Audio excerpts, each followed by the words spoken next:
আসসালামু আলাইকুম। ওয়ালাইকুম আসসালাম রাহমাতুল্লাহ। কি নাম আপনার? আমার নাম মোহাম্মদ আব্দুল্লাহ। মোহাম্মদ আব্দুল্লাহ, খুব চমৎকার একটি নাম। ভাই কি করেন এবং কোত্থেকে এসেছেন? আমি এক মসজিদের ইমাম। ওকে, চমৎকার। আচ্ছা, আমার ঠিকানা হচ্ছে বাসাবো। বাসাবোতে। জি। সো আপনি খুব চমৎকার একটি পেশায় নিয়োজিত রয়েছেন এবং আমার মনে হয় যে প্রতিটা মুসলমান যারা রয়েছেন তারা আসলে স্বপ্নের একটা জায়গা হচ্ছে যে তিনি যদি কোনো একটি মসজিদে আপনি যে পেশায় রয়েছেন এই পেশায় যদি তিনি কাজ করতে পারতেন। সো আপনার কেমন লাগে এই কাজটা করতে গিয়ে? আলহামদুলিল্লাহ, ভালো লাগে নিশ্চয়ই। জি। চমৎকার, আমরা আপনার দীর্ঘায়ু কামনা করছি। অনেকে এই ধরনের বিষয়গুলো বিশ্বাস করেন না, আবার অনেকে করেন। আপনাকে প্রথম প্রশ্নটাই যেটা করব, আপনি একটি মসজিদের ইমাম সাহেব, সো আপনার কাছে যদি আমার প্রশ্ন থাকে যে ভূত বা প্রেত বা জিন তো আছে আমাদের ধর্মে, বাট এটাকে নানাভাবে দেখা দেয়, এই বিষয়ের ব্যাখ্যাটা কি আসলে আপনার কাছ থেকে শুনতে চাই। আসলে ভূত বলতে আমরা যা বুঝি সেটা আসল মূল হচ্ছে জিন। আচ্ছা। আর ভূত শব্দটা আসলে আমাদের বাংলাদেশে জিনটাকেই বোঝায়। চমৎকার। এরকম আজকে অনেক নতুন নতুন কথা নিশ্চয়ই আমরা শুনতে পারবো ভূত স্টুডিওতে। যারা টিউন করলেন দেরিতে তাদেরকে বলছি, আজকে আমরা প্রথম অতিথি যিনি এসেছেন তার নাম হচ্ছে আব্দুল্লাহ। তিনি একটি মসজিদের ইমাম সাহেব এবং তিনি কিন্তু আজকে রেজিস্ট্রেশন করে এখানে এসেছেন। নেক্সট উইকে যদি আপনি আসতে চান এই অনুষ্ঠানে রেজিস্ট্রেশন করেই আসতে হবে। তার জন্য মোবাইল ফোনে মেসেজ অপশনে চলে যাবেন, গিয়ে টাইপ করবেন RBS, স্পেস আপনার নাম, স্পেস দিয়ে আপনার লোকেশনটা টাইপ করতে হবে, যে এলাকায় আপনি থাকেন, স্পেস দিয়ে আপনি কি করেন সেটা টাইপ করে পাঠিয়ে দিবেন 266969 নম্বরে রাত 1টার ভেতরে। দ্রুত করবেন রেজিস্ট্রেশন। আর আমরা এখন গল্পটা শুনবো, প্রথম অভিজ্ঞতাটা শুনতে চাই। আমরা এটাকে গল্প বলবো না, এটা হচ্ছে একটা অভিজ্ঞতা। এই অভিজ্ঞতাটা শোনার পর আপনাদের কেমন লাগলো প্রথম অভিজ্ঞতাটা, সেটা আমরা শুনবো। সো সেটার জন্য JFM স্পেস নিজের নাম দিয়ে মতামত লিখে পাঠিয়ে দিবেন 26969 এ। অনেক কথা হয়েছে, এবার গল্প কিংবা অভিজ্ঞতা যেভাবে বলি না কেন সেটাই শুনবার পালা। শুনি প্রথম অভিজ্ঞতাটা। আমরা আগে যে বাসায় ছিলাম ওটা রাস্তার তিনটা রাস্তার মোড়ে একটা বাসা। তো পূর্ব পশ্চিমে দুইটা রাস্তা আছে আর উত্তর দিকে একটা রাস্তা আছে। তো আমাদের বাসার মধ্যে যে অবস্থা সেটা হচ্ছে পুরা বিল্ডিং এর জন্য একটা গেট আছে, শুধু আমাদের ফ্ল্যাটের জন্য নিচে একটা পকেট গেট যেটাকে বলে ওইটা আছে। তো একদিন রাত্রে আব্বা, তখন গরমের দিন ছিল, ফজরের নামাজ 4টা বাজেই হইতো। তো আব্বা কি করলো, রাতের বেলা হঠাৎ 3:20 বা 25 ওই টাইমে আব্বা উঠে গেছে হঠাৎ করে। আচ্ছা। তো আম্মা চিন্তা করলো হঠাৎ করে ঘুমের থেকে তো বসার মধ্যে আব্বা এরকম ওঠে না। তো ওঠার পরে আব্বা বিছানা থেকে নামতেছে, তো আম্মা ভাবতেছে হয়তো টয়লেটে যাবে কিনা। তো এখন আব্বার রুম থেকে চাবিটা নিল। তো আম্মা ভাবলো কেউ আসলো কিনা, আমরা নিচতলায় থাকি, কেউ আসছে কিনা। তো আম্মা বললো এত রাত্রে কোথায় যাচ্ছেন, কেউ আসছে নাকি? আব্বা কোনো কথা বলে না এবং আম্মার দিকে তাকাইতেছেও না। তো আম্মা চিন্তা করলো কি হইলো। তো আব্বা এরকম চাবিটা নিয়ে আব্বার রুমের দরজা খুলছে। তো আম্মার সাথে সাথে বিছানা থেকে নামলো। আম্মার মনের মধ্যে একটা খটকা লাগছে যে এটা কি হইতেছে। তো আম্মা নামার পরে আব্বারে জিজ্ঞেস করলো আপনি কোথায় যাচ্ছেন। আব্বা বলতেছে আমি কিছুই বলে না, আব্বা চুপচাপ। তো আব্বা ওই রুম পার হয়ে আমাদের রুমে ঢুকলো। তো ঢোকার পরে আরেক দরজা খুলতেছে, যে রুমে আমরা ঘুমাইতেছি ওই রুমে একটা দরজা আছে, ওইটা খোলার পরে বারান্দায় যাবে, বারান্দায় যাওয়ার পরে এক দরজা, তারপরে রাস্তার দরজা। তো আব্বা ওই দরজা খুলতেছে। তো আম্মা বললো যে আপনি কোথায় যাচ্ছেন, এরকম বললা আব্বার গায়ে হাত দিছে। আব্বা আম্মার দিকে তাকাইলো, আম্মা দেখেছে আব্বার চোখ পুরা লাল হয়ে আছে। তো এই মুহূর্তে আম্মা বলতেছে যে আপনি কে আসছে, কোন লোক তো দেখা যেতেছে না, আওয়াজ শুনতেছি না। তো এরপরে যাক আমাদের দরজা খোলা হয়ে গেল আমাদের রুমের। তো এরপরে আব্বা চলে গেল বারান্দায়। বারান্দার মধ্যে একটা দরজা, বারান্দার পরে একটা দরজা, ওইটা দিয়ে রাস্তা বের হয়। তো আব্বা যখন কি করলো ওই দরজার কাছে গেল। তো আম্মা বলতেছে কেউ তো নাই, বলতেছে কে আসছেন আপনি, রাস্তার মধ্যে তাকায় বলতেছে, কিন্তু কোনো আওয়াজ নাই। তো এর মধ্যে আব্বা তালা খুলতেছে আমাদের বারান্দার দরজা। তালা খোলা অবস্থায় একের পর এক দুইটা তালা ছিল, দুইটা তালাই খুলে ফেলছে। এর মধ্যে আম্মা তো সন্দেহ হয়ে গেল, আব্বার চোখ দেখে, আব্বার অবস্থা দেখে যে আব্বা তো খুব ভয়ঙ্কর অবস্থা মনে হইতেছে। তো আম্মা চিন্তা করলো যা হওয়ার হবে, আব্বাকে যাইতে দিবে না, কারণ রাস্তায় গেলে রাতের বেলা রাস্তা বের করতে পারলে ওরা নিয়ে যায়, এই ধরনের কোনো ঘটনা আছে। তো এর মধ্যে আব্বা আরেকটা দরজাও খুলে ফেলছে, রাস্তায় এখন পা দিবে এই মুহূর্তে আম্মা আব্বার কোমর জড়ায় ধরছে। আব্বা তো জোরাজোরি করতেছে, আম্মাকে ধাক্কা দিয়ে ফালাই দিতেছে, আম্মা ছাড়তেছে না। হঠাৎ করে ফজরের আজান দিয়ে দিছে। ওই সময় রাত 3:30 ওই সময় আজান হয়। আজান দেওয়ার সাথে সাথে আব্বা বসে পড়ছে রাস্তার মধ্যে। আচ্ছা। তো বসার পরে আম্মার দিকে তাকায় বলতেছে, আব্বা আম্মা তো খুব দিনদার মানুষ, রাস্তায় আম্মা কখনো বোরকা ছাড়া বের হয় না।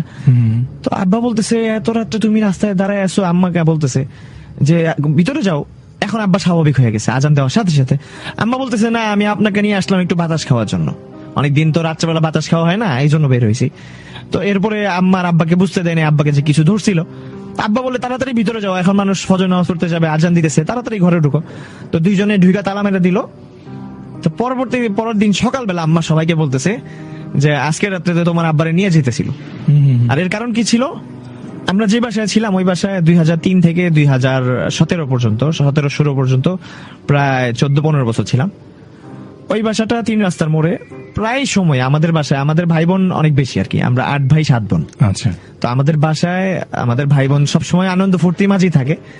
তো প্রায় সময় এরকম দেখা যায় যে বাসার সদস্য ছাড়াও অন্য কোনো ব্যক্তি, আচ্ছা, অনেক সময় দেখা যায় 2 জন মানুষ কিন্তু আওয়াজ হচ্ছে অনেক মানুষের, কিন্তু কোনোদিন ক্ষতি হয় নাই। ওই একদিন একটা আব্বাকে নিয়ে যেতেছিল, আরেকটা ক্ষতি হয়েছিল। তো ওই আব্বাকে নিয়ে যেতেছে, তো আল্লাহ বাঁচাইছে, আজান দিয়ে দিছে, আব্বা রাস্তার মধ্যে বসে পড়ছে। বসে আম্মাকে তো বইলা নিজেই ঘরে নিয়ে গেল। কিন্তু সকালবেলা যখন বলছে আব্বা তো নিজে ভয় পেয়ে গেল, হ্যাঁ এটা করছে আমার আগে বলো নাই। আম্মা বললো এত রাত্রে যদি বলতাম আপনি তো নিজেই ভয় পেতেন, কাউকে জানায়নি। তো আলহামদুলিল্লাহ নিতে পারে নাই। এটা ছিল আপনার প্রথম অভিজ্ঞতা। জি, করছে অনেকে, চলুন শুনি। একবার আমার বড় আপু, তখন আমার বয়স কত 6 অথবা 7। তো ওই সময় আমরা থাকতাম যে বাসায়, পাশে একটা কবরস্থান, একটা প্লট, তারপরে কবরস্থান। কিন্তু ওই প্লট ছিল টিনের বাড়ি, টিনের বাড়ির পাশেই কবরস্থান ছিল। আর আমাদের বাসাটা ছিল 2য় তলায়, অন্য বাসায় ছিলাম আমরা।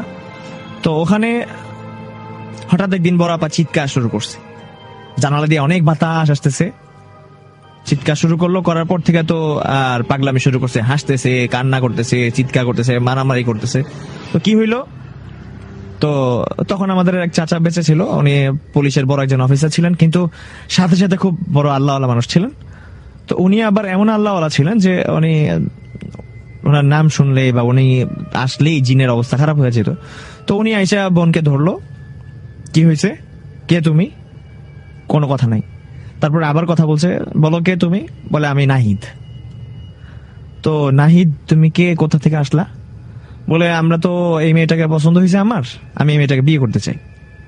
তো বললো তোমার হঠাৎ করে বিয়ে করার শখ জাগলো কেন মানুষকে, বলে না আমার ভালো লাগছে মেয়েটা।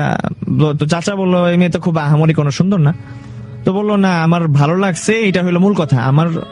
পরে বললো তুমি এখানে কোথায় থাকো, কবরস্থানে থাকো কিনা, বলছে না কবরস্থানে থাকি না, আমি আপনাদের বাড়ির নিচে যে পানির টাঙ্কি আছে এইখানেই আমরা থাকি। তো তোমার সাথে আর কে আছে, বলে আমার সাথে আমার আর 2 বন্ধু আসছে, একজন হচ্ছে রাজ্জাক, আরেকজন হচ্ছে জাফর। তো পরে বললো যে তো তোমরা যে আসছো এখন তো তোমাদেরকে তো আমার ভাতিজিকে দেওয়া যাবে না। ও বলতেছে না আমার পছন্দ হয়েছে, আর আমি আপনাকে না দেখলে অন্য কাউকে দেখলে খারাপ ব্যবহার করতাম, বাকি আপনি খুব বুজুর্গ মানুষ, আপনার সাথে খারাপ ব্যবহার করতেছি না, শুধু অনুরোধ করতেছি মেয়েটাকে দিয়ে দেন। তো চাচা বললো যে না এই মেয়ে এখনো বয়স কম, আর তোমার সাথে তুমি জিন ও মানুষ জিন বিয়ে হইতে পারে না, তো তুমি চলে যাও। সে যাবে না। এরপরে চাচা কি একটা পরে ফু দিল, সাথে সাথে সে চিৎকার শুরু করছে আমি চলে যাচ্ছি। তো চাচা বললো যে না তুমি তো এই কথা বলবা, কিন্তু তুমি আবার আসবা, এটা ধোকাবাজি হবে।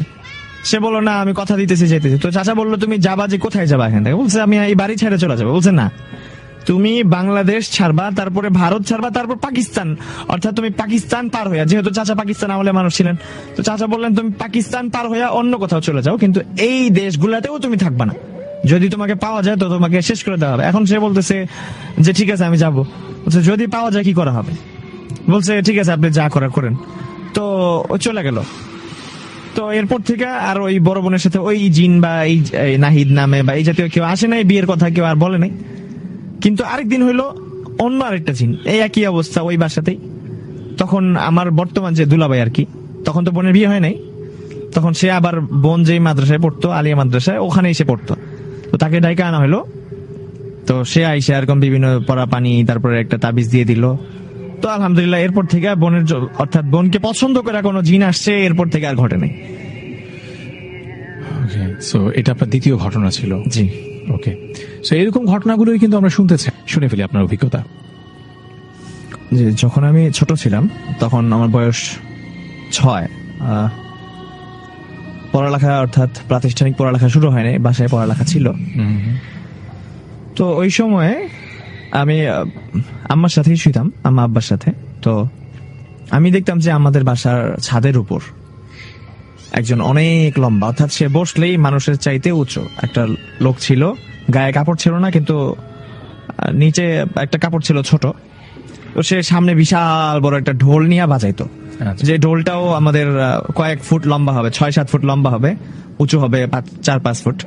তো সে বসে বসে, তার পশম গুলা ছিল গায়ের, সারা গায়ে লম্বা লম্বা পশম ভরা, এক একটা পশম 3-4 ইঞ্চি লম্বা হবে। তো সে এরকম ঢোল বাজাইতো আর আমার দিকে তাকায় তাকায় হাসতো। তা আমি তো ভয়ে চিৎকার করতাম, আমার আম্মা বলতো কি হয়েছে কি হয়েছে। তো এরকম না যে আমি ঘুমায় স্বপ্ন দেখতেছি, আমি জায়গায় জায়গায় সব দেখতাম যে ওই ছাদের উপর, সে আমাদের ছাদের উপর সিঁড়ির উপরে যে একটা টিন দেওয়া থাকে যাতে বৃষ্টি না পড়ে, তো ওইটার উপরে সে বৈশা বিশাল ঢোল বাজাইতো, কিন্তু কেউ দেখতো না, কেউ শব্দ শুনতো না, আমি একাই শুনতাম। তো এরকম ঘটতে লাগলো। তা আমি প্রতিদিনই ভয় পাইতাম, দেখতাম যে সে আমার দিকে তাকায় হাসতেছে। আর পাশেই তো একটা প্লট পরেই কবরস্থান ছিল, ওই প্লটটা এখন বর্তমানে একটা বিরাট একটা বাড়ি হচ্ছে। তো তখন টিনের ঘর ছিল, যার কারণে কবরস্থানটা সরাসরি দেখা যেত। তো আমি দেখতাম আমাদের বাসার উপরে সে সব সময় এরকম ঢোল বাজিত রাতের বেলা, আর আমাদের তাকায় হাসতো। তো এক পর্যায়ে একজন হিন্দু কবিরাজের কাছে নিয়ে গেল, ঢাকার রূপগঞ্জ, অর্থাৎ ঢাকা পার হওয়ার পর রূপগঞ্জে, সেখানে। তো সে এরকম বিভিন্ন তদবির করার পর দেখলো যে আসলে আমার সাথে একটা খুব ভয়ঙ্কর জিন আছে, যে আমার ক্ষতি করতে চাইতেছে। বাকি আমার কোনো ধরনের ক্ষতি হইতেছে না, শুধু ভয় দেখানো ছাড়া। সেটা হচ্ছে আরেকটা ভালো জিন আছে যেটা প্রোটেক্ট করতেছে আমাকে, ওই জিন থেকে সে রক্ষা করতে চাইতেছে। তো দুই জিনের মধ্যে একটা সংঘর্ষ হইতো। তো পরবর্তীতে সে তাবিজ দিল একটা, যে এটা খারাপ জিন থেকে তাকে রক্ষা করবে। তো ওইটাই চলতেছিল। কিন্তু ভালো জিন যেটা ছিল সে কি করতো, আমি কিছুদিন পরে মাদ্রাসায় ভর্তি হইলাম। তো আমি তখন কায়দা পড়তাম, অর্থাৎ কোরআন শরীফ তো দেখা পড়ার কোনো প্রশ্নই আসে না। কিন্তু সবাই বলতো, আমার এমনকি আমার বড় ভাই আমার সাথে পড়তো, সে আমার 2 বছর আগে ভর্তি হয়েছে। আশপাশের টিচাররা বলতো, ছাত্ররা বলতো, বড় বড় ছাত্র ছিল, তারা বলতো তুমি ঘুমের মধ্যে সূরা ইয়াসিন পুরাটা পড়তেছো, সূরা আর রহমান পড়তেছো, সূরা মুলক পড়তেছো, তো তুমি এগুলা পারো, তো তুমি কায়দা পড়ো কেন? তো আমি সকালবেলা বলতাম যে না ভাই, আমি তো এগুলো পারি না, আমি তো এগুলো দেখিও নাই কখনো। কোন সূরা নাম বলতেছেন? সূরা ইয়াসিন নাম জানি, বাকি সূরাদের নামও তো জানি না।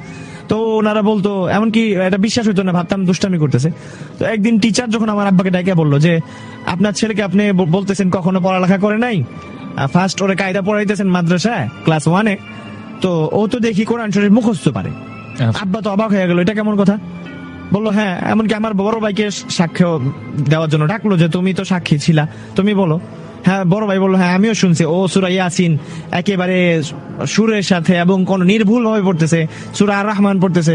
অথচ এখন আমি হাফেজ আলেম হয়েছি, এখনো আমি সূরা আর রহমান যদি উপস্থিত ধরা হয় 2-1টা ভুল যাবে, কিন্তু তখন 6 বছর বয়সে ঘুমের মধ্যে আমি পুরা টোটাল সূরা পড়তাম, আর জোরে জোরে পড়তাম। সবার ঘুম ভেঙে যেত, সবাই ভয় পেত যে জিন ধরলো কিনা।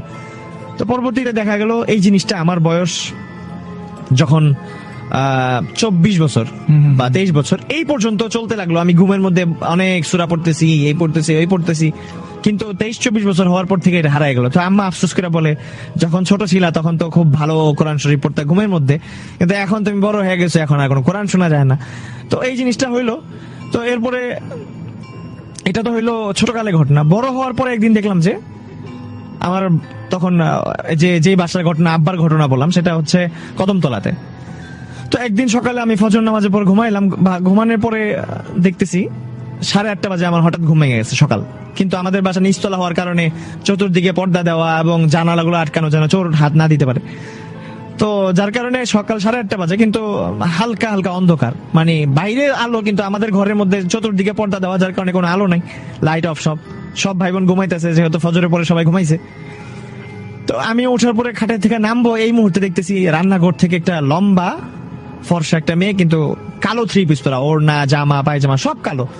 তো আমি দেখলাম যে এত লম্বা মেয়ে তো আমাদের ঘরে কেউ নেই, আমাদের বোনেরা সব খাটো খাটো, আর আম্মা একটু লম্বা। তো আম্মার চাইতেও সে অনেক লম্বা এবং স্বাস্থ্য ভালো, কিন্তু বোঝা যেতেছে অল্প বয়স্ক মেয়ে।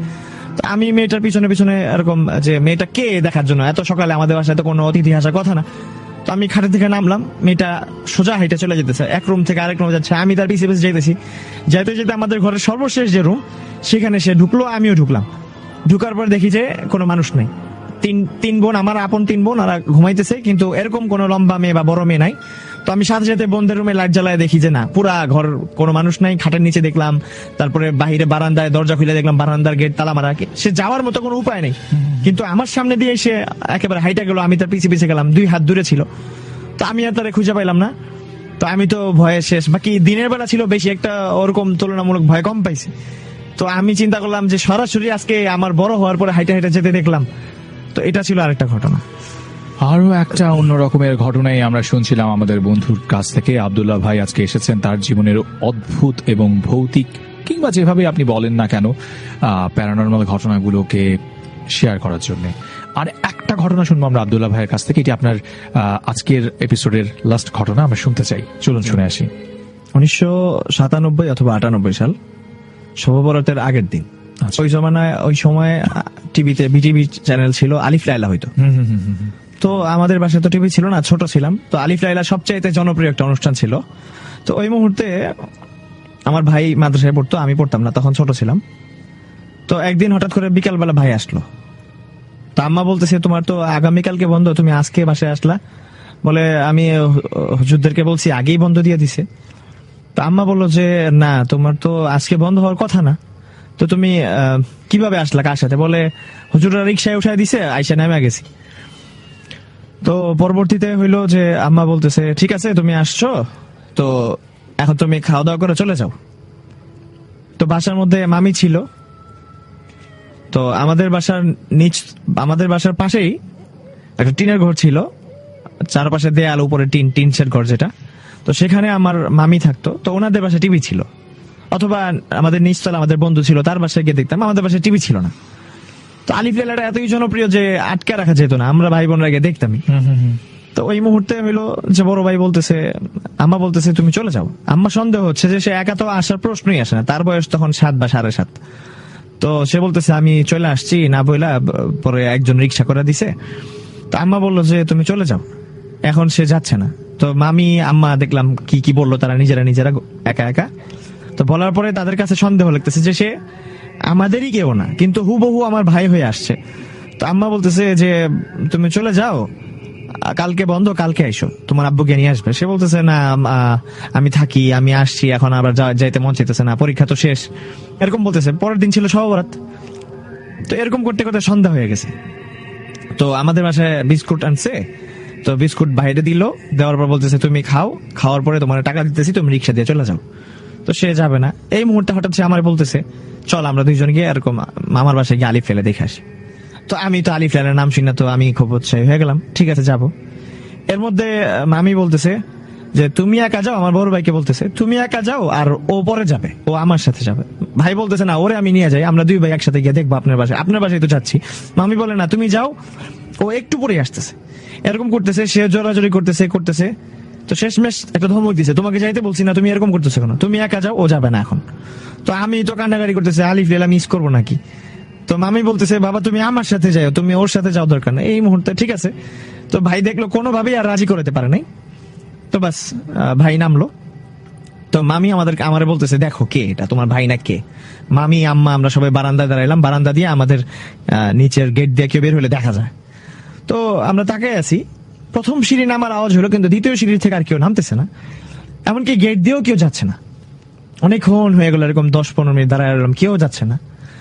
তো এরপরে আমাদের মামি আমাদেরকে নিয়ে নামলো, নামার পরে দেখি যে কেউ নাই, অর্থাৎ কেউ নামেই নেই। তো যাক, আমরা ভাবলাম হয়তো কোনো দিকে গেছে, আমি ছোট ছিলাম, তারা তো বুঝা গেছে যা বুঝার।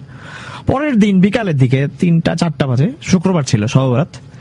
তো এই মুহূর্তে আমার ভাই আর 2টা বড় ছেলে, একজনের আব্বা নিউ মার্কেটে বেশ কিছুদিন, অনেক বছর, প্রায় 30 বছর মুয়াজ্জিন ছিল, নিউ মার্কেট যে মার্কেটের ভিতর মসজিদ। রিয়াজ ভাই আসলো, আরেকজন ছিল আমাদের বাজার মসজিদের ইমাম সাহেবের ছেলে সাইফুল্লাহ ভাই। তো এই 2জন আর আমার ভাই, ওরা 3জন একসাথে পড়তো হচ্ছে গোলাপবাগ, মানিকনগর আর গোলাপবাগের মাঝামাঝি একটা জায়গা। তো ওরা আসলো, ভাইও আসলো। তো আম্মা বলতেছে আমাদের সামনেই, বলতেছে দুপুরবেলা শুক্রবার দিন, বলতেছে গতকালকে ও আসলো, তোমরা ওরা একা একা ছাড়লা, মানে শিওর হওয়ার জন্য বলতেছে। তো ভাই অবাক, আমি তো আসি নাই। আর রিয়াজ ভাইরা তো অবাক, না ও কিভাবে আসবে, মাত্র আজকে ছুটি হইলো, আমরা 3জন এক রিক্সা দিয়ে আসলাম। আম্মা বলতেছে না সে তো আসছে। আমি বললাম হ্যাঁ, তো ভাই তো আমার আলিফ লায়লা দেখার জন্য নেওয়া যাওয়ার চেষ্টা করছে, আম্মা দেয় নাই। বলো অসম্ভব, আমরা একসাথে ছিলাম, একসাথে খাওয়া দাওয়া করছি, ও কখন গেল, ও যদি বাসায় আসে আর যায় তারপরে তো 1 ঘন্টা বেশি চলে যাবে, এরকম তো হয়ই নাই। আর মাদ্রাসায় দারোয়ান থাকে, কোনো ছেলে বের হইতে পারবে না। তখন আম্মা বললো যে যা বুঝা তো বুঝা গেছে, ওই দিনও বুঝছে, কাল আর শুক্রবার দিন আরো শিওর হয়ে নিল। পরে আমাদেরকে বললো দেখছো, এটা আসলে কোনো মানুষই ছিল না, কারণ ওর মতো ছেলে 7.5 বছর সেই গোলাপবাগ থেকে বাসা একা আসা সম্ভবই না, আর ওই মাদ্রাসায় দারোয়ান থাকে। তো এটা আসলে জিন ছিল, আসছিল তোমাকে উঠায় নিয়ে যেতে। আচ্ছা, তো সে সফল হয় নাই, এই জন্য সে কান্নাকাটি করতে করতে চলে গেছে। কিন্তু সে সিঁড়ি দিয়ে নামছে, প্রথম সিঁড়ি এটা ঠিক আছে, কিন্তু দ্বিতীয় সিঁড়ির পর থেকে কেউ তাকে দেখেনি, সে উধাও হয়ে গেছে। তো আল্লাহ বাঁচাইছে, আমার ভাগ্য ভালো ছিল, নিতে পারে নাই। ভীষণ ভয়ঙ্কর এবং একটা অদ্ভুত অভিজ্ঞতার কথা শুনছিলাম আমাদের আজকের ইমাম সাহেব আব্দুল্লাহর কাছ থেকে। ভালো লাগছিল আব্দুল্লাহ ভাই, এবং আপনার প্রত্যেকটা ঘটনাই আসলে অদ্ভুত এবং একটু ভিন্ন রকমের আমেজ তৈরি করছিল আজকের ভূত স্টুডিওর। অনেক ধন্যবাদ কষ্ট করে এত রাতে জাগো এফএমে আসার জন্য এবং আমাদের সাথে আপনার জীবনের অভিজ্ঞতাগুলো শেয়ার করার জন্য। আমাদের সবার জন্য দোয়া করবেন। জি, আপনাদেরকেও ধন্যবাদ আমাকে সুযোগ করে দেওয়ার জন্য। ভালো থাকবেন। জি, ইনশাআল্লাহ। আসসালামু আলাইকুম। ওয়ালাইকুম আসসালাম।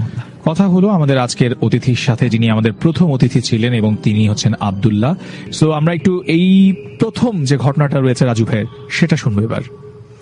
হাই লিসেনার্স, আসসালামু আলাইকুম। তো আমি যে প্রথম ঘটনাটা শেয়ার করব, এটা আমার বাড়ির চাচার সাথে ঘটনা। আমার বাড়ি হচ্ছে ময়মনসিংহ ফুলবাড়িয়া। তো প্রথমে একটু বলে নেই, আমাদের বাড়ি থেকে আমাদের হাট যেটাকে বলে ফুলবাড়িয়া, ওটা প্রায় 2 থেকে 2.5 কিলোমিটার দূরত্ব। তো 10 মিনিটের মতো রাস্তা পায়ে হেঁটে যেতে হয়, তারপরে যানবাহনের ব্যবস্থা। এবং এর মাঝে 5 মিনিটের মতো রাস্তা আছে, যেটা একটা জঙ্গলের ভিতর দিয়ে এবং ঝোপঝাড়ের ভিতর দিয়ে যেতে হয়, যার এইদিকে হচ্ছে আমাদের বাড়ি এবং ওইদিকে হচ্ছে কিছু বাড়ি আছে, এবং মাঝখানে 4-5 মিনিটের মতো মোটামুটি কোনো বাড়ি নেই।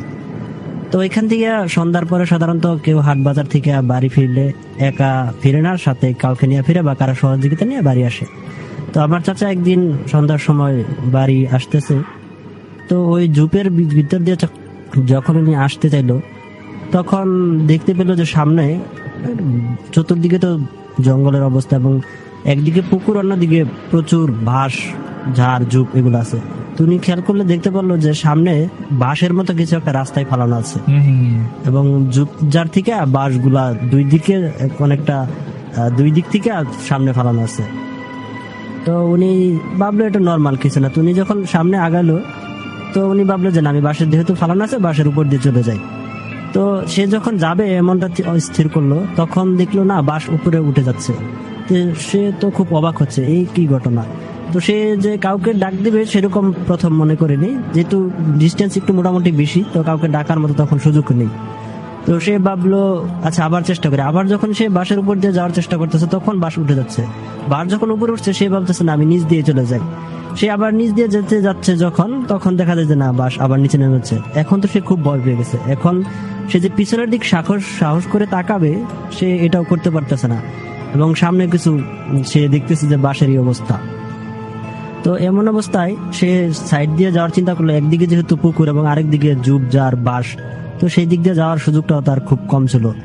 তো সে এমন অবস্থায় উপলব্ধি করলো পরে এক সাইড থেকে একটা আংশিক ছায়ার মতো কিছু তার দিকে আসছে। তো সে এমনিতে খুব সাহসী ছিল, কিন্তু ওটা দেখার পরে একটু ভয় পেয়ে গেল, এবং কাউকে সে ডাক দিবে এই সিচুয়েশন সে আসছে না তার ভিতর থেকে, যে সে কাউকে ডাকবে এই ঝোপঝাড়ের ভিতরে। তো সে দেখার পরে সে সাইড দিয়ে আসার জন্য চেষ্টা করলো। এক এক সময় তার কাছে এক এক রূপ দেখা দিচ্ছে সে, কখনো একটু ছোট বিড়াল, একটু কুকুর, বা একটা অদৃশ্য ছায়া, এরকম অবস্থা। তো তখন তো আমার চাচার ভয়ে প্রাণ যায় অবস্থা। এবং আমি যতটুকু জানি বা সবাই যতটুকু জানে, যে মানুষের শক্তি এবং ভূত বা জিনের শক্তি নাকি সমানই হয়, কিন্তু মানুষ ভয় পাওয়ার কারণে এক সময় হেরে যায়। তো চাচা তখন এই কথাটা তার মনে হয়ে গেল, এবং মনে হওয়ার পরে সে ভাবলো না, তার সাথে যেভাবে হোক আমাকে আমার কাঙ্ক্ষিত বাড়িতে যেতে হবে, তাকে যেভাবে ক্রস করে হোক। তো বাসের ওই দিক দিয়ে তো আর যাওয়া সম্ভব না, আরেকদিকে যেহেতু পুকুর এবং সামনে একটু প্যাক কাদা এগুলো আছে। তো সে যখন যাওয়ার জন্য তাকে টপকে যাওয়ার জন্য চেষ্টা করতেছে, তো এক সময় তার সাথে তার একটু লেগে গেল। সে উপলব্ধি করতে পারলো যে হালকা নরম এবং অনেকটা আমরা ওই গাছের আটা যেরকম, এরকম একটা কিছু টাইপের তার কাছে বাজছে। তো সে এই অবস্থায় খুব ভয় পেয়ে গেল। তো সে আবার যখন আসবে, তাকে বাধা দিচ্ছে, এরকম কিছু দৃশ্যমান না, কিন্তু তাকে বাধা দিচ্ছে। তো সে তার শরীরে সর্বোচ্চ শক্তি খরচ করে তার সাথে একটু দস্তাদস্তির মতো অবস্থা হলো। এমন অবস্থায় সে যখন তার সাহস এবং মনোবল ছিল এইটাই, যে আমার শক্তি এবং ওর শক্তি সমান হবে, আমি যদি মানসিকভাবে ভেঙে না পড়ি, তাহলে আজকের এই বিপদ থেকে আমি উদ্ধার হব। কিন্তু সে যখন তার সাথে এরকম দস্তাদস্তির মতো একটু অবস্থা হচ্ছে, সে হয়তো ভাবছে এটাই হয়তো আমার জীবনের আজকে শেষ দিন। এমন ভয়াবহ পরিস্থিতিতে সে দেখতে পেল যে সামনের যে বাড়ি, সেই বাড়ি থেকে কেউ একটা সামান্য একটা কুপি বাতি নিয়ে অথবা একটু বাইরে বের হচ্ছে। তো এই বাতি দেখার পরে সে একটু রিল্যাক্স ফিল করলো, যে না, এখন তার কাছে বা তার কোনো বাধা নেই। সে এতক্ষণ যে একটা বাধা উপভোগ করছে বা এতক্ষণ যে একটা বাধা বোধ করছে, এই বাধাটা এখন তার কাছে নেই ওই কুপি বাতিটা দেখার পর। তো এমন অবস্থা সে এক দৌড়ে ওইখানে গিয়ে সাথে সাথে ওইখানে সেন্সলেস হয়ে গেল এবং পরে সবার কাছে তার এই ঘটনাটা শেয়ার করলো। এই ছিল আমার প্রথম ঘটনাটি। ডিফারেন্ট কেস, ডিফারেন্ট রকমের একটা স্টোরি আমরা শুনছিলাম বন্ধু রাজুর কাছ থেকে। দ্বিতীয় ঘটনাটি ঘটেছে আমার এক পরিচিত দাদার সাথে, তার কাছ থেকে শোনা। তো গ্রামের বাড়িতে সাধারণত একজন থাকে মোটামুটি মুরব্বী টাইপের, যিনি মারা গেলে সেই লাশ গোসলের কাজটি সেই সম্পাদন করে থাকে। তো উনি জানতে পারলো যে ওনার বাড়ি থেকে 2-3 বাড়ি পিছনে 10-15 মিনিটের মতো পায়ে হেঁটে যাওয়ার রাস্তা, সেইখানে একজন মারা গেছে। তো লাশ গোসল করানোর জন্য সে তখন সেখানে যাচ্ছে। তো গোসল করে ঢোকার পরে সে দেখে একটু অবাক হলো, দেখলো লাশের মুখ থেকে জিহ্বাটা প্রায় 1 ফিটের মতো বের হয়ে আছে এবং চোখ দুটো খোলা এবং লাশটা মানে বিকৃত আকৃতির। এই অবস্থা দেখার পরে সে একটু বাইরে এসে জিজ্ঞেস করলো একজন কাছে, আসলে এই লোকটা কিভাবে মারা গেছে। তখন বললো যে এই দরজায় খিল দিয়ে ফাঁসিতে আত্মহত্যা করছে আর কি, ঝুলিয়ে। তো সে লাশের কাছে গেল, গোসল করানোর পরে তার জিহ্বাটা ভিতরে ঢোকানোর চেষ্টা করলো, দেখলো যে জিহ্বাটা ঢুকছে না। এবং একটা অবাক করা বিষয় হলো যে সে যখন তার চোখ হাত দিয়ে মুছে দিচ্ছে, কিন্তু তার চোখ আবার খোলা যাচ্ছে, কিন্তু তার চোখ কোনোভাবে সে মুছতে পারছে না। এমন অবস্থায় সে একজনকে ডাক দিয়ে বললো যে সুই সুতা নিয়ে আসো, তার এগুলো সেলাই না করে দিলে আমরা তো লাশের কার্যক্রম সম্পন্ন করতে পারবো না। তো লাশ তখন সে গোসল করার জন্য সুই সুতা নিয়ে তার মুখটা এবং চোখটা সেলাই করে দিল। তো সেলাই করে দেওয়ার পরে তো সমস্ত কার্যক্রম সম্পন্ন করে লাশ দাফন করা হলো। এমন অবস্থায় সে যখন রাত্র হয়ে গেছে 8টা কি 9টা বাজে, সেই বাড়ি থেকে তার নিজের বাড়ির উদ্দেশ্যে রাস্তা দিয়ে রওনা হচ্ছে। তো কিছু দূর আসার পরে সে অনুভব করলো পিছন থেকে কিছু একটা শব্দ হচ্ছে বা কেউ তাকে ফলো করছে পিছন দিক থেকে। সে পিছনে তাকানোর প্রয়োজন মনে করলো না। তো একটু আসার পরে দেখলো তো তার সাথে সাথে হাঁটছে এবং তার আশেপাশেই। তো সে আরেকটু দ্রুত হাঁটা শুরু করলো, যে যাই ঘটুক, যেহেতু এরকম একটা আত্মহত্যার লাশ কাজ শেষ করে আসছে, একটা কিছু হতেই পারে, দ্রুত হাঁটি। তো দ্রুত হাঁটার জন্য সে যখন আরেকটু দ্রুত হাঁটা শুরু করলো, দেখলো তার পিছনে বিকট আকৃতির শব্দ হচ্ছে এবং তার পিছনের দিকে তাকে ধরবে বা তার শরীরে আশ্রে দিচ্ছে, এরকম একটা জিনিস সে উপলব্ধি করতে পারছে। তো এমন অবস্থায় সে পিছনের দিক তাকালো এবং পিছনের দিক তাকার পরে সে যেটা দেখলো সেটা দেখার জন্য আসলে সে প্রস্তুত ছিল না। সে দেখতে পারলো যাকে গোসল করিয়ে সে দাফন কাজ শেষ করে আসছে, সেই আত্মহত্যা করা ছেলেটা তার সাথে দাঁড়ানো এবং তাকে ধরার মানে তাকে পারলে ছিঁড়ে মানে তার শরীরে আঘাত করবে, এরকম অবস্থা। তো এই অবস্থা দেখার পরে সে আর ঠিক থাকতে পারলো না, সে ওইখানে সেন্সলেস হয়ে গেল। এটা ছিল আমার দ্বিতীয় ঘটনা। অলরাইট, আরো একটা ঘটনা শুনছিলাম আমাদের আজকের অতিথি রাজু ভাইয়ের কাছ থেকে। সো আপনার লিসেনাররাই কিন্তু এই অনুষ্ঠানটাকে টেনে নিয়ে যাচ্ছেন, আমি তো কেবলমাত্র উপস্থাপনা করছি, এটুকুই আমার কাজ। চলে যাই বন্ধু রাজুর কাছে। রাজু ভাই, আপনার কাছ থেকে আপনার শেষ অভিজ্ঞতাটা শুনি। হ্যাঁ লিসেনার্স, আমার 3 নম্বর গল্পটা এটা ঘটেছে আমার নিজের সাথে। তো শুক্রবারের দিন আমি রাত্রের 12টার দিক বাইরে বন্ধু বান্ধবের সাথে আড্ডা দিয়ে তো যখন আমার বাড়িতে আসছি, তো বাড়িতে আসার সময় ঘরের সাথে চিপা রাস্তা দিয়ে আমি উঠানে প্রবেশ করলাম। উঠানে প্রবেশ করার পরে দেখলাম যে উঠানের এক কোণে একটা বিড়াল, নর্মাল একটা বিড়াল বসে রয়েছে। তো আমি কাছাকাছি গেলাম, দেখলাম চোখ দিয়ে সবুজের মতো আলো আসছে।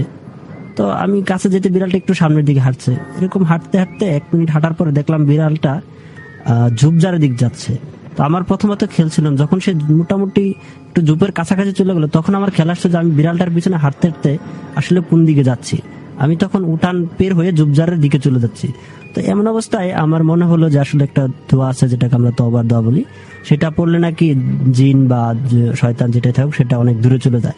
তখন আমার সেটা মনে হলো এবং আমি ওই দোয়াটা পড়ার সাথে সাথে যখন আমি দোয়াটা শুরু করলাম তখন দেখলাম বিড়ালটা একটা লাফ দিয়ে ঝোপঝাড়ের ভিতরে ঢুকে গেল এবং সে তো যাচ্ছে শব্দ হচ্ছে, ঝোপঝাড়ের শব্দ, এবং মনে হচ্ছে যেন সে সবকিছু ভেঙে চুরে চুরমার করে এরকম করে সামনের দিকে যাচ্ছে, প্রচুর শব্দ। তো এটা দেখার পর আমি আসলে খুব ভয় পেয়ে গেলাম। ভয় পেয়ে আমি এখন চিন্তা করলাম যেভাবে হোক আমাকে আসলে দ্রুত ঘরে ঢুকতে হবে।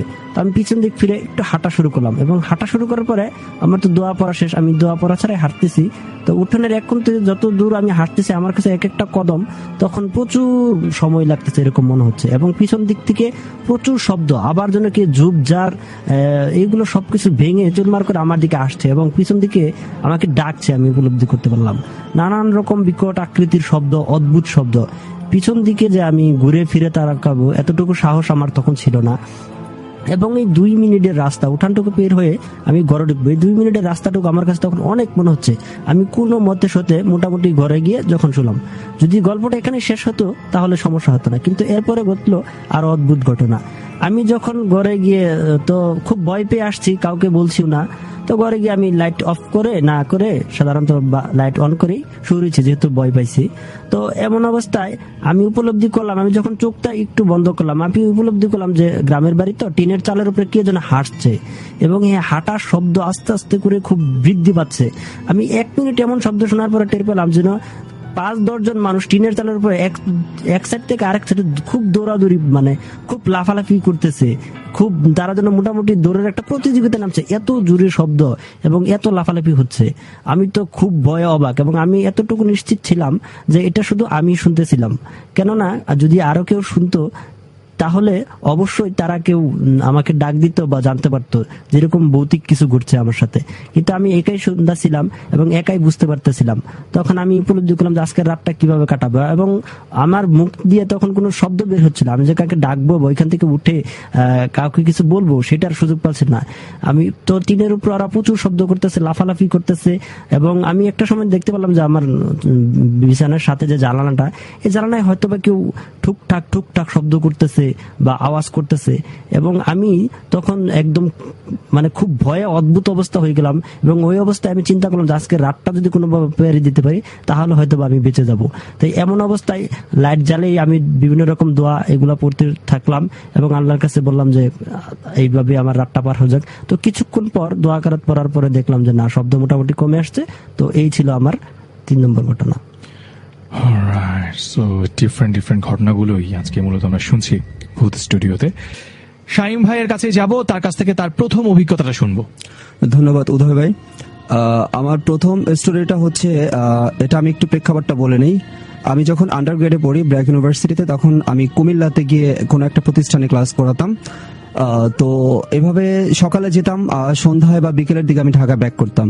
তো কখনো কোনো এক ক্লাসের ফাঁকে আমি কিছু স্টুডেন্টকে কোনো একটা বিষয় নিয়ে খুব কথা বলতে শুনেছি আর কি। তো আমার একটু কৌতূহল জাগলো যে ওরা আসলে কোন বিষয়টা নিয়ে কথা বলছে, বিষয়টা কি সিরিয়াস মনে হচ্ছে। পরবর্তীতে আমি আসলে জানতে চাইলাম যে আসলে কি এত ভয় টয় এখানে কেন। দেন ওরা আমাকে একটা স্টোরি শেয়ার করলো আর কি। তখন এটা অনেক আগের কথা, আরো 4 থেকে 5 বছর আগের কথা। তো এটা হচ্ছে 90-95 সালের দিকের একটা ঘটনা, আচ্ছা, কুমিল্লার কোন একটা প্রত্যন্ত গ্রামের। তো বিষয়টা হচ্ছে যে ঢাকাতে থাকতেন একটা পরিবার আর কি, ওই দাউদকান্দি উপজেলাধীন কোন একটা প্রত্যন্ত গ্রামের। তো তাদের কোনো এক আত্মীয়া ইউরোপে থাকতেন, ইউরোপের কোন একটা কান্ট্রিতে। তো তখন ওখান থেকে উনি বাংলাদেশে আসেন। তো আসার পরে উনি চিন্তা করেন যে ঢাকায় যারা আছে, ওই গ্রামের যে লোকজন ঢাকায় থাকতেছে তাদেরকে সবাইকে নিয়ে একটু গ্রামে গিয়ে ঘুরে আসবেন। তো তারা গ্রামে যান, গ্রামে যে 1-2 দিন থাকেন, তারপর তার দাদার বাড়িতে যান আর কি। এই যে আসলে এই কাহিনীটা হচ্ছে একটা মেয়েকে নিয়ে 6 অথবা 7-এ পড়তো ওই মেয়েটা। তো গ্রামে যাওয়ার পর তারা ওই বাড়ি থেকে চিন্তা করছে যে তার কোনো একটা রিলেটিভের বাড়ি ঘুরতে যাবে আর কি। হ্যাঁ, তো মেয়েটার যে দাদা, উনি বলেছেন যে তোমরা যেখানেই যাও ওই জায়গা, মানে ওই যে বাড়িতে যাচ্ছ, এই আসলে রাস্তাটা ভালো না, তোমরা একটু আর্লি চলে এসো আর কি, সন্ধ্যার আগেই, সন্ধ্যা যেন পার না হয়। তো তারা ওখানে গিয়েছেন, যাওয়ার পরে গল্প গুজব খাওয়া দাওয়া করতে করতে 5-6 জন গিয়েছিলেন আর কি, আর সবাই মহিলা ছিলেন। তো তাদের মোটামুটি রাত 8টা 8:30 বেজে যায়। আর গ্রামের বাড়িতে সাধারণত 8টা 8:30 আসলে অনেক রাত। হ্যাঁ, আর এটা হচ্ছে 90-95 সময়কালের কথা। তো তখন তারা ফিরছিলেন আর কি। তো ওখানে আসলে জায়গাটা হচ্ছে এমন যে এক পাশে হচ্ছে ঝিল খোলা, এক পাশে হচ্ছে জঙ্গল, তারপর কিছু বাঁশঝাড়, সামনে একটু কবরস্থান, জায়গাটা একটু আসলে হন্টেড মনে হয় আর কি। তো তারা যখন ওখান থেকে আসতেছেন তাদের তেমন কোনো প্রবলেম হয় না, তবে ওই পিচ্চি মেয়েটা একটু অস্বস্তি ফিল করছিলেন। হ্যাঁ, করছিল যে আমার ভালো লাগছে না, একটু দ্রুত চলো, এত রাত্র কেন হলো। তো ওভারঅল আল্লাহর রহমতে কোনো প্রবলেম হয় না, তারা চলে আসছে বাসায়। হ্যাঁ, আসার পরই মাঝরাত্র থেকে ওই মেয়েটার জ্বর। তো ওই দাদা অনেক বকাঝকা করেছেন তার সাথে যারা গিয়েছিলেন ওখানে। তো বলেছেন, আমি আগেই বলেছিলাম এই মেয়েটার তো সে তো কোনো অসুস্থ ছিল না বা কোনো রোগ ব্যাধি ছিল না, হঠাৎ কেন জ্বর আসবে, সেই এমনটা হলো। তো জ্বরের মাত্রা আস্তে আস্তে বাড়তেই থাকলো আর কি। হ্যাঁ, তো এক পর্যায়ে তারা চিন্তা করতেছে যে না, এখন আর আমরা গ্রামে থাকবো না, ওকে আমরা ডাক্তার দেখাবো, আমরা ওকে ঢাকাতে নিয়ে যাই। তো এরকম যখন চিন্তা করতেছে 1-2 দিন চলে গেল, তারা ঢাকাও নিয়ে আসার জন্য প্রিপারেশন আছে, বাট আনফর্চুনেটলি মেয়েটা মারা যায়। মারা যায়। আর মেয়েটাকে সবচেয়ে বেশি ভালোবাসতেন প্রবলি তার দাদা, আমি যেটা শুনেছি। তো এটা হওয়ার পরে দাদা সেন্সলেস হয়ে যায়, মোটামুটি বাড়িতে কান্নার রোল পড়ে যায়। তো ওই বাড়ির অদূরেই কাছেই একটা জঙ্গলের পাশে তাদের একটা পারিবারিক কবরস্থান আছে। তো ওইখানে ওই মেয়েটাকে কবরস্থ করা হয়। তো এমনিতে যে রীতি আছে যে কোনো যারা মারা যায় ইনস্ট্যান্ট, তাদেরকে যখন কবরস্থ করা হয় তার সবচেয়ে কাছের মানুষ বা যারাই তাকে খুব বেশি ভালোবাসতেন তারা হয়তো মাঝরাতে একটু গিয়ে দেখে আসেন, কবরের কাছে গিয়ে দোয়া করে আসেন। তো এরকম ওই মেয়েটার যে দাদা, ওই তাকে তো অনেক ভালোবাসতো আর কি। তো তিনি এই মাঝরাতের দিকে হয়তো 12-1টার দিকে যেদিন মারা গিয়েছিল ওই মেয়েটা, ওই দিন রাত্রে তাকে ওই দেখতে যায়। তো যখন দেখতে যায় তখন সে জঙ্গলের কাছে যখন যায় তখনই দেখে কি ওই মেয়েটা কবরের উপর উঠে বসে কান্না করছে। তো এটা দেখে ওই দাদা তখন একটা উনি চিৎকার মেরে সেন্সলেস হয়ে যান। হ্যাঁ, সেন্সলেস যখন চিৎকার মারেন তখন বাড়িতে যে লোকজন ছিল তারাও সবাই দৌড়ে টোড়ে আসেন। আসার পর অনেকে ঘরে নেন, ঘরে নিয়ে মাথায় পানি টানি দেন। দেওয়ার পরে উনি যখন একটু সুস্থ হন তখন উনি বলেন যে আমি আসলে এমন ওর জন্য একটু দোয়া করতে গেছিলাম ওর কবরের পাশে, বাট দেখি যে ও ওখানে উঠে কান্না করছে। তো অনেকেই মনে করেছেন বৃদ্ধ মানুষ, তো হয়তো নাতনিকে অনেক বেশি ভালোবাসতেন, তো এই জন্য মনে হয় আসলে কি নাকি দেখেছেন। বিষয়টাকে অত সিরিয়াসলি কেউ না নেয়, ওই রাত্রে তো সবাই ঘুমিয়ে যায়, কেউ দোয়া দৌদ পড়েছে আর কি ওই মেয়েটার জন্য।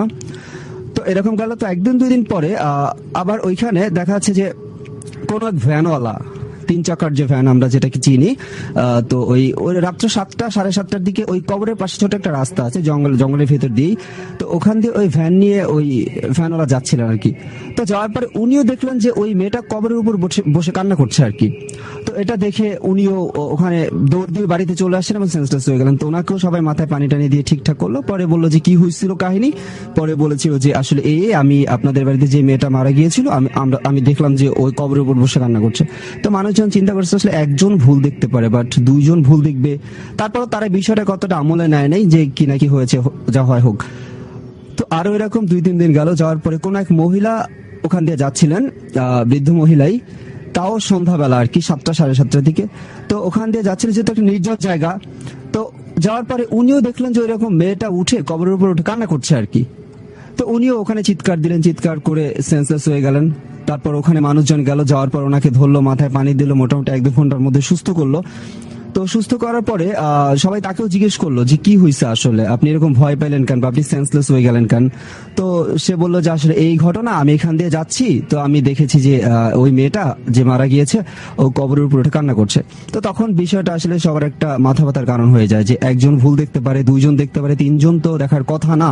হ্যাঁ, তো তারা কি করেছে দেন চিন্তা করছে তাহলে আমরা একটু হুজুরের কনসাল্ট নেই, হ্যাঁ দেখি কি বলে। দেন কোন একটা হুজুর আনছে। তো উনি আসলে তেমন সমাধান দিতে পারলো না। উনি অন্য এক বড় হুজুরের কথা বললো যে ওনাকে একটু ডাকি, ওনাকে ডাকার পর উনি সার্বিক বিষয়টা একটু বুঝে হয়তো কোনো সলিউশন উনি দিতে পারবেন।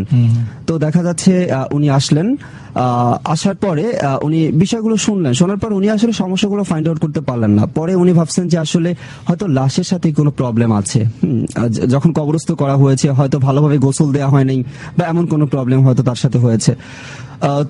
তো হুজুর কি করলেন, বলছে যে গ্রামের যারা একটু ওই বিজ্ঞান আছেন আর কি, রুই কাতলা বলে যাদেরকে, তো তার ওরকম 4-5 জন নিলেন। আর বাসার যে মুরব্বী ওইরকম ওখান থেকে আরো 4-5 জন নিয়ে আর 2 জন মহিলা সাথে গেছেন। রাত্রিবেলা তারা ওই কবরের কাছে গেছেন যে লাশ তুলতে হবে, যে দেখি আসলে কোনো প্রবলেম আছে কিনা। তো ওই দিন যখন তারা কবরের কাছে গেছে আসলে ওইরকম কোনো মেয়েটা দেখে নাই কবরের উপর ওই মেয়েটাকে। তো তারা ওখানে যাওয়ার পর ওই লাশটাকে তুলছে আর কি। তোলার পরে ওই যে 2 জন মহিলাকে সাথে নিয়ে গেছেন তাদেরকে বলছে তোমরা আসলে দেখো যে কোনো প্রবলেম আসলে হয়েছে কিনা এই লাশটার সাথে, গোসলের সময় কোনো ভুল ত্রুটি হয়েছে কিনা। তো তারা লাশটাকে ফুল বডিটা চেক করার পরে তারা দেখলো যে তার এই যে কোনো একটা আঙুলের এক কর্নারে নেইল পলিশের একটা অংশ লেগে আছে। আচ্ছা, হয়তো ওই গোসল দেওয়ার সময় ওটা নজরে আসেনি আর কি। আসলে কেউ চায় না যে এরকম হোক, সবাই ভালোভাবে গোসল দিতে চায়। তো তখন হুজুরকে বললো যে হুজুর আসলে এমন যে এই আমি দেখলাম যে ওর কোন এক আঙুলের কোন এক কর্নারে নেইল পালিশ লেগে আছে, হয়তো গোসলের সময় ওটা উঠানো হয় নাই। ঠিক তখন বলছে আসলে এই হচ্ছে প্রবলেম, একে গোসলটা ভালো করে দেওয়া হয় নাই। তো তখন তাকে ওখানে এনে দেন হুজুর যারা ছিলেন তারা আবার জানাজা করে দেন কবরস্থ করেছেন। আল্লাহর রহমতে এরপর থেকে আর কোনো সমস্যা ওখানে হয়নি। ভয়ঙ্কর একটা ঘটনার বা অভিজ্ঞতার কথাই আমরা শুনছিলাম আমাদের বন্ধু শাইমের কাছ থেকে। যাই শাইম ভাই, আপনার কাছে পরের ঘটনাটা শুনি।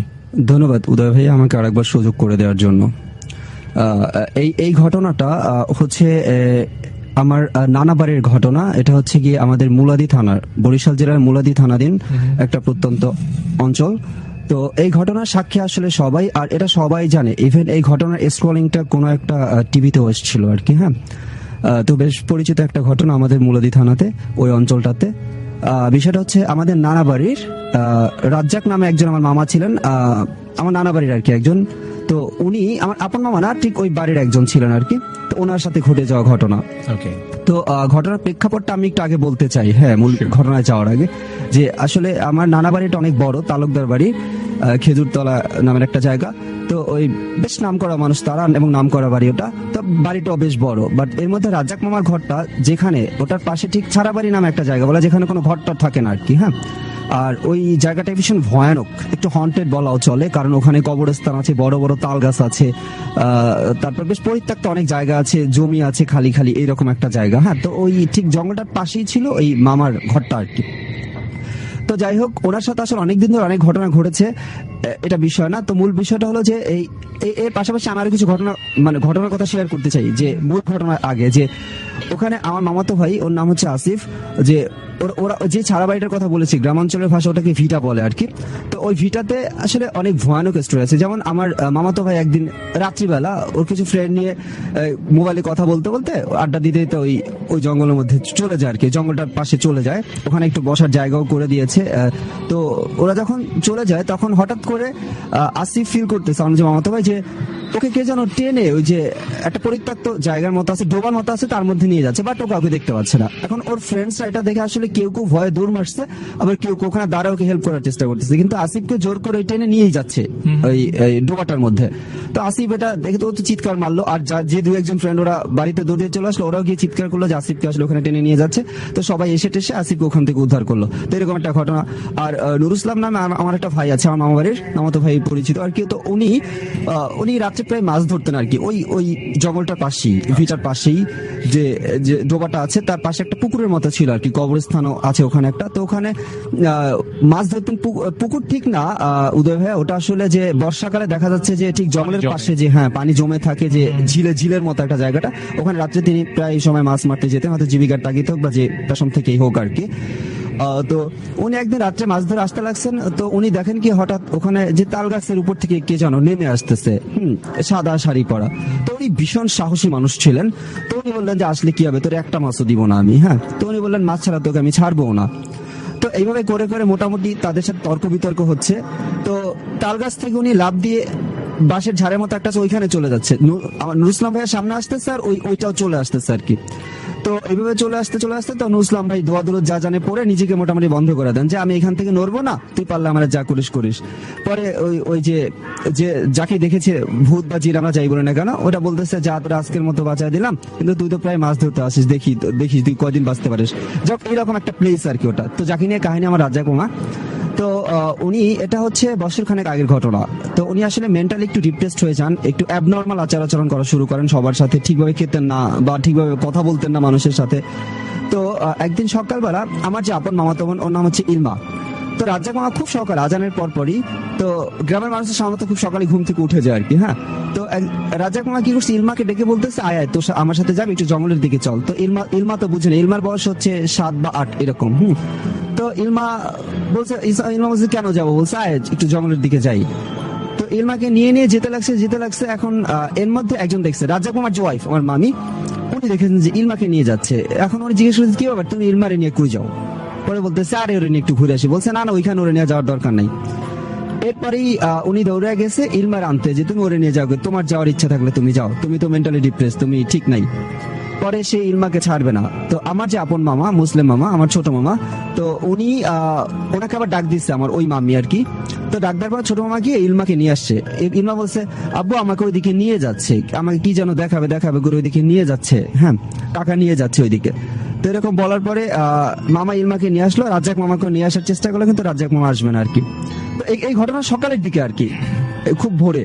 তারপরে মামি ওনাকে জোর টোর করে বাসায় নিয়ে আসলো। নিয়ে আসার পরে 10টা-11টা হবে, তখন খাওয়া দাওয়া দিল। উনি দুধ খাইলো, অনেক প্রায় 1-1.5 কেজির মতো দুধ খেয়ে ফেলছে, কাঁচা দুধ আর কি। পরে রাজ্জাক মামা বলতেছে আমি একটু জঙ্গলের দিকে যাই। তো এটা বলে ওই রাজ্জাক মামা আবার জঙ্গলের দিকে যাওয়া শুরু করছে। তো মামি চিন্তা করছে ধুর হয়তো অ্যাবনর্মাল মানুষ, যে যেখানে যায় যাক। তো জঙ্গলটার দিকে ওখানে গেল, যাওয়ার পরে যারা যারা আশেপাশে ছিল যারা দেখতেছে, তো দেখলো যে জঙ্গল দিয়ে এই কবরস্থানের ওইখান দিয়ে ছোট একটা রাস্তা আছে আর কি। হ্যাঁ, তো কবরস্থানের ওই রাস্তা দিয়ে কবরস্থানের সামনে একটু অনেকক্ষণ তাকায়া থাকলো। তো ততক্ষণে মানুষজন উঠে গেছে, হাঁটাহাঁটি করতেছে, তারা দেখতেছে দূর থেকে আর কি। তো এভাবে করে করে সে জঙ্গলের মধ্যে দিয়ে তাদের বাড়িতে যে রাস্তা থেকে ঢুকতে হয় ওই রাস্তাটা গেল আর কি। ওই রাস্তা দিয়ে এসে খেজুরতলা একটা বাজার আছে, ওখানে হচ্ছে যে বাজারের মতো জমে আর কি নির্দিষ্ট একটা ডেতে, আর সকালে প্রত্যেক সময় ওখানে বাজার থাকে। তো মামা ওখানে গেছেন, ওখানে যাওয়ার পর অনেকেই দেখছেন, তো অনেকেই বুঝে যে সে আসলে মেন্টালি ঠিক নাই। হ্যাঁ, তো তিনি হাঁটতে আমাদের মুলাদি যে থানা মেইন শহরটা ওইদিকে চলে যাচ্ছেন। যাওয়ার পরে একটা ব্রিজ আছে অনেক বড়, অনেক উঁচু একটা ব্রিজ, একটা খালের উপর। তো ওখানে তিনি ব্রিজ থেকে নিচে লাফ দেন, এটা অনেকেই দেখছে। লাফ দেওয়ার পর ওখানে নিজে ইচ্ছে মতো ডুবাডুবি করতেছিলেন। হ্যাঁ, আচ্ছা। তো অনেকেই দেখে, যেহেতু নাম করা বাড়ির একজন, তো অনেকে দেখে চিনছেন, অনেকে উঠাইতে গেছেন রাজ্জাক মামাকে, কিন্তু উনি উঠে আসে না, বলছে না আমার সামনে কেউ আসবে না, আমার সামনে কেউ আসবে না, একবারে মাইরা ফেলবো। তো সবাই চিন্তা করছে ধুরো মানুষ যা করে করুক, আমরা কি করব। হ্যাঁ, তো উনি যখন এটা করছিলেন, তো এক পর্যায়ে মানুষ আর ওনার দিকে খেয়াল করে না, ওখানে প্রায় আধা ঘন্টার মতো ডুবাডুবি করে নিজের ইচ্ছে উনি চলে গেছেন। আমাদের সাবেক এক চেয়ারম্যান আছেন, তো ওনার যে বাড়িটা প্রায় মানে একদম যেটাকে বলে জঙ্গলে ঘেরা একটা বাড়ি। তো ওখানে একটা মাঠের মতো আছে, ওখানে বাচ্চারা এই ক্রিকেট অথবা ফুটবল কিছু একটা খেলছিলেন। আর যখন খেলছিল ওটার পাশে ঠিক একটা ডোবাটা হচ্ছে এমন যে মানে পানি যখন শুকিয়ে যায় আসলে তখন শুধু কাদাটাই মোটামুটি থাকে। হ্যাঁ, তো ওই ডোবাতে তো অনেকেই দেখতে পাচ্ছেন যে মামা ওই যারা বাচ্চারা খেলতেছিল তারা অত কনসেন্ট্রেট দেয় না, জাস্ট দেখতেছে, তারা ভাবছে পাগল, ওই কেউ ঢিল ছুটছিল আর কি মামার দিকে। তো পরে কি করলো, মামা ওখানে গেল, যাওয়ার পরে ওরা দেখতেছে যে বাচ্চারা খেলছিল ক্রিকেট, যে ওই মামা গাছের সাথে মাথা ঠুকতেছে, একবার এই গাছের সাথে মাথা ঠুকে আর একবার গিয়ে ওই গাছের সাথে মাথা ঠুকে নিজের মাথা মোটামুটি ফেসটা রক্তাক্ত করে ফেলছে। এটা দেখে বাচ্চারা আরো ভালো লাগছে ওদের। হ্যাঁ, পিচ্ছি বাচ্চারা খেলছিল। এটা হচ্ছে দুপুর 2টার দিকের ঘটনা। তো ওরা আর কিছু না বলে আবার ঢিল মারলো, ঢিল মারে ওখান থেকে তারা চলে গেল আর কি। তো চলে যাওয়ার পর এরপরে যখন বিকেল হলো তখন বড় একটা গ্রুপ আছে আবার যারা ক্রিকেট অথবা ফুটবল খেলে, ওই বড় গ্রুপটা ওখানে খেলতে আসলো। তো কেউ গিয়ে ডোবার ওখানে গিয়ে বসলো, আবার কেউ হাঁটাহাঁটি করতেছে, কেউ মাঠে খেলতেছে।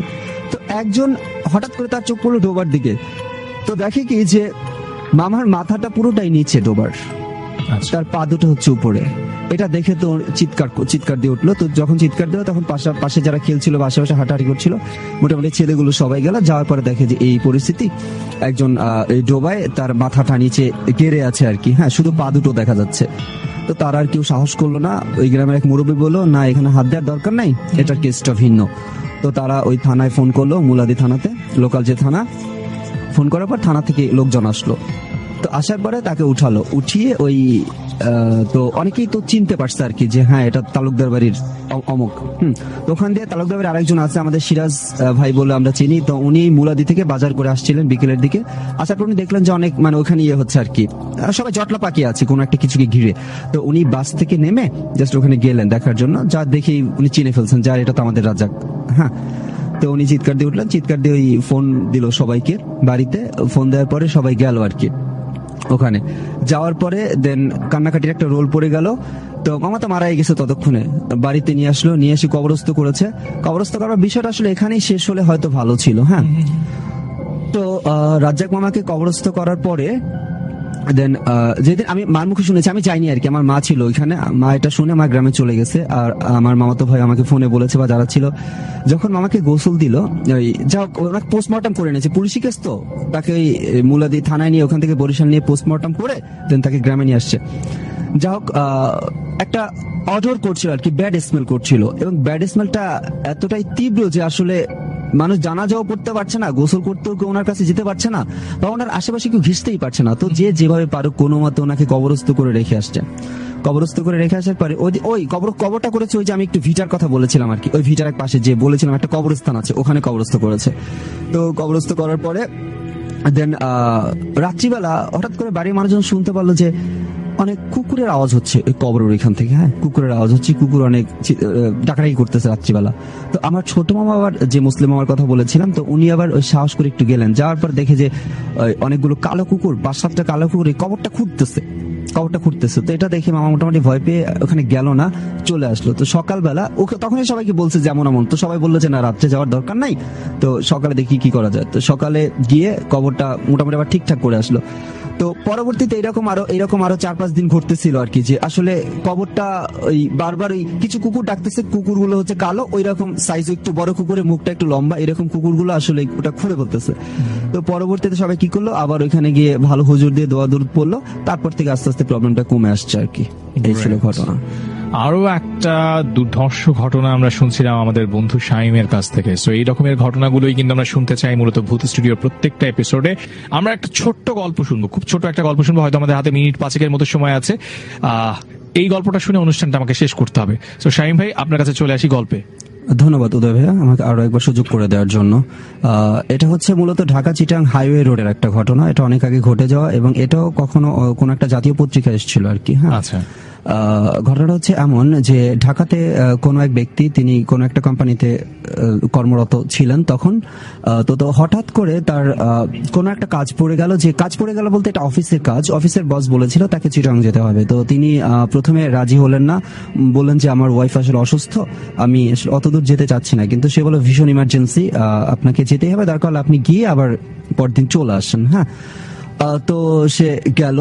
যাওয়ার পরে সে রাত্রে চলে গেল চিটাং যাওয়ার পরে সারাদিন তার ওই কাজটা নিয়ে পড়ে থাকলো। সে কাজটা করলো, করার পরে কাজটা করতে করতে এবং কিছু পরিচিত মানুষজন ছিল তাদের সাথে দেখা করতে করতে তারা অনেক রাত্রে হয়ে যায়, 10টা 11টা বা তারও বেশি। হ্যাঁ, এখন তিনি যেহেতু তার ওয়াইফ অসুস্থ, তার ঢাকায় ফিরতেই হবে। তো তিনি যখন ঢাকায় ফিরবেন, আনফরচুনেটলি কোনো বাসের টিকিট তিনি পাচ্ছিলেন না। হ্যাঁ, আর একটু কথা বলে নি, এই বিষয়টা কতটা ভৌতিক আমি জানি না, বাট ভীষণ ট্রিকি আই থিঙ্ক। হ্যাঁ, তো উনি যখন ঢাকায় ফিরবেন তো কোনো বাস পাচ্ছিলেন না। তো ওখানে কোনো এক দোকানদার তাকে পরামর্শ দিলেন যে আপনি কাজ করেন, এখান থেকে ভেঙে যান, এখান থেকে লাকসাম কোনো বাসে গেলেন, ওখান থেকে কুমিল্লা গেলেন, তারপর ঢাকা, এইভাবে করে তাকে আসতে হবে আর কি। হ্যাঁ, তো যে কথা সেই কাজ। তো উনি ওখান থেকে আসলে প্রবলেম মনে হয়তো লাকসামের কোনো একটা গাড়ি, তিনি ওখানে উঠলেন আর কি। হ্যাঁ, লোকাল একটা গাড়ি। তো তখন আবার একটু গুড়ি বৃষ্টি হচ্ছিল। তো দেখা যাচ্ছে যে গাড়িটা 2 ঘন্টার পথ এসে হঠাৎ করে গাড়িটা নষ্ট হয়ে গেল। তো নষ্ট হয়ে যাওয়ার পর কন্ট্রাক্টর হেল্পার নিচে নামার পরে দেখলো যে গাড়িটার একটা চাকা বাস্ট হয়ে গেছে আর কি। একটা সাউন্ড হলো আর কি। তো তারা বললো যে, তো যাত্রীরা জিজ্ঞেস করলো আসলে কি হয়েছে, বলছে যে একটু প্রবলেম হয়েছে, আমাদের চাকা বাস্ট হয়ে গেছে। তো যাত্রী একটু বকাবকি শুরু করলো। পরে বলছে আসলে বকা দিলে কি হবে, আসলে আমাদের তো কিছু করার নাই, গাড়ি তো চাকা তো ঠিকই ছিল, আমরা সবকিছু চেক করে নিয়ে আসছি। তো কতক্ষণ লাগবে এটা জিজ্ঞেস করলো যাত্রীরা যে ঠিক হতে। বলছে যে আমাদের এখন চিটাং শহরে যেতে হবে, একজন গিয়ে একটা চাকা নিয়ে আসতে হবে। হ্যাঁ, তারপর চাকাটা লাগানোর পরে আমরা গাড়িটা নিয়ে ফিরতে পারবো। তো যেহেতু 2-3 ঘন্টা সময় লাগবে, তো আবার ওনার আবার ঢাকায় ফিরতে হবে ওই ব্যক্তি। তো উনি কি করলো, সবাইকে জিজ্ঞেস করলো আসলে এই 2-3 ঘন্টা তো থাকা পসিবল না, বাইরে ঘুরে বৃষ্টি হচ্ছে। তো একজন বললো তাহলে আপনি কাজ করেন, আপনি একটু হাঁটতে সামনে যান, হয়তো আধা ঘন্টা হাঁটলে একটা আছে, সিএনজি স্টেশন আছে। হ্যাঁ, ওখানে কিছু বাস টাস হয়তো থামে, ওখান থেকে আপনি উঠে যেতে পারবেন যদি কোনো বাস থামে আর কি, পাওয়া যায়। তো সে কি করলো, একটু চিন্তা করলো যে সবার সাথে একটু হাঁটি বা কথা বলি, বাস আসুক না আসুক, ঠিক হলে উঠে যাব। তো তার একটু মাথা একটু ঝিমঝিম করছিল, চা খাওয়ার ইচ্ছে জাগলো। তো তখন সে মেইন রাস্তা থেকে হাইওয়ে থেকে একটু নিচের দিকে একটা রাস্তা নেমে গেল, সাবওয়ে। তো ওখানে দুপাশেই হচ্ছে মোটামুটি ঝিল, জঙ্গল বলতে তেমন কিছু ছিল না, যতদূর চোখ যায় আর কি, ঝিল লোকালয় নাই বললেই চলে। তো দেখলো যে দূরে একটু আলো জ্বলছে। তো এটা দেখে একজন বললো যে ওই যে আলো জ্বলছে, ওখানে কিন্তু কোনো দোকানপাট আছে কিনা। একজন বললো যে আমার জানা মতে আমি জানি না ওখানে কোনো দোকানপাট আছে, প্রবলেম নাই, বাট চলেন দেখে আসি। তো সে একজনকে নিয়ে গেল আর কি। যাওয়ার পরে দেখে যে অলরেডি আরো 2-3 জন ওখানে বসে চা খাচ্ছে।